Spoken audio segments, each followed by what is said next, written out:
This is Kruleboyz and I painted a Snatchaboss on Sludgeraker beast.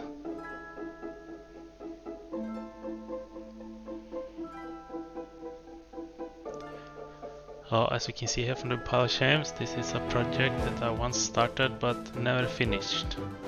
So luckily the rider is not glued to the beast. And you can see here the beast is already started, quite a bit far on the progress of this one. So let's try to identify the colors I've actually used on this one. But first, let's check the rider here real quick, and you can see here that with the black on the weapon, you can see this one is a failed Sentinel highlight. So let's go back to the beast here, and for the green, I think it was this Dark Angel green have been used.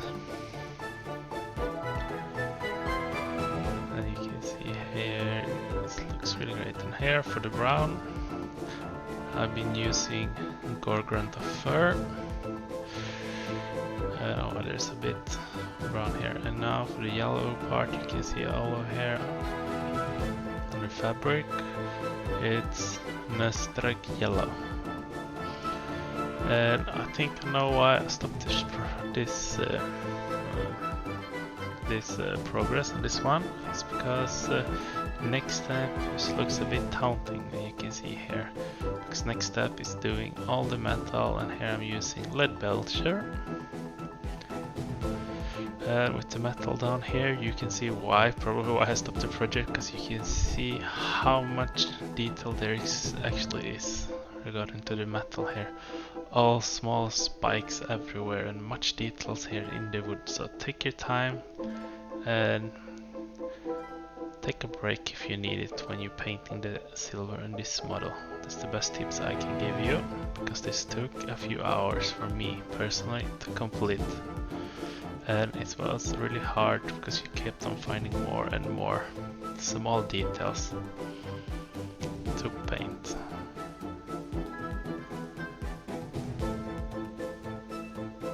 With that done, let's move on to moving Screamer Skull. So that's I'm gonna use to paint all the ropes and the reins on this model.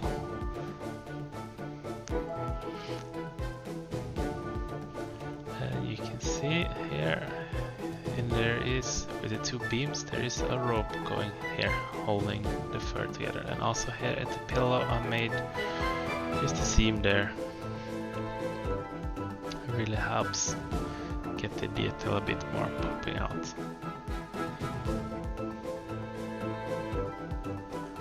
So now we're gonna write on to a red bomb, and this one you can see here is a new base for the next step, and here we're painting all the teeth and the claws, and also the spikes.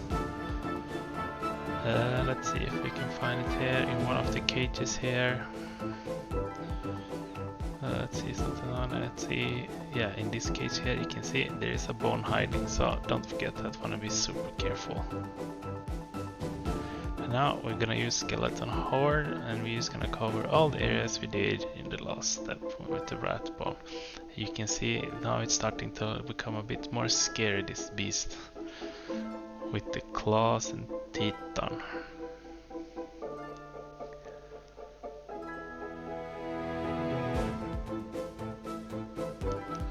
And of course you paint the one in the cage also with this color. Now we're gonna use aggressive edges all over the model, and while we wait for that to dry, I'm gonna do the base. Here I'm using Sterling Mud, and of course we wanna use Avalon Black just to cover the edges so we get a nice smooth black edge on the base. And I like to do a Terran Skull dry brush on the brush. And with that, we're having the model done in a nice tabletop standard. But I don't think we are really done yet with this piece. I think we should do a bit more steps to take it to the next level. still has nice tabletop centerpiece. So I'm gonna use Vogue Flash to dry brush on all the green skin, add Necromunda Compound on all the metal parts, and finish off with some Tyrant Skull on all the ropes, and Screaming Skull I'm gonna do some edge highlighting on the reins itself. And here we can see it, all the detail is popping out a bit more clearly now. Especially on the rein here where you see the edge highlighting. Now we get a nicer tone on the skin also, make it calm down a bit on screaming. So let's move on to this rider, because we have just one more piece to finish.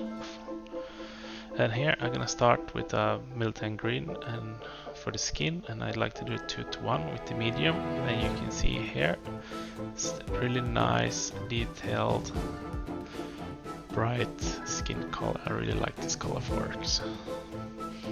And let's go to the Nasdaq yellow for all the cloth. Just be careful not to get anything on the skin.